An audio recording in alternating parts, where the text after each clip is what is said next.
Rumah mewah Arie Kriting dan Indah Permatasari hampir jadi, minta bantuan ini. Siapa yang tak kenal dengan sosok Indah Permatasari serta Arie Kriting?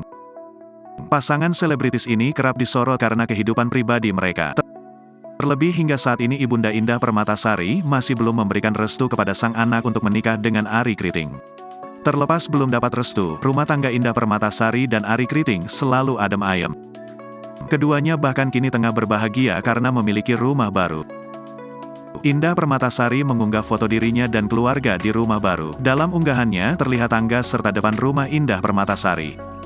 Alhamdulillah, ngecek pembangunan rumah baru, tulis Indah Permatasari.